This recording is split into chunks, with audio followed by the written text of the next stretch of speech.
Hindi ko talaga naintindihan to ibang mga tao, mga iyaan, oy, kay parehaan eh.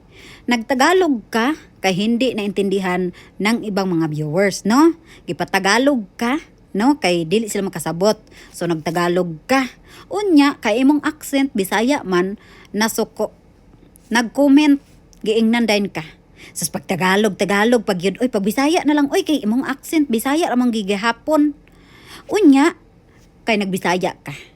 Ingnon din ka. Pag Tagalog, bi, kay hindi man kami nakaintindi. Unya, pag magtagalog, masuko. Pag magbisaya, masuko, gihapon, asa naman may mga lugar. Ha? Mga kurikungon inyong mga utok. Gipanuhot siguro na inyong mga utok or nangapanos na inyong mga utok, no? No? Paki-explain. Kay nganong di man jud mo, ambot na lang. Ambot na lang jud. Char lang. Bita mga iya, hindi ko talaga kayo naintindihan. Pakibisaya nga. Char lang. Wak-wak ko.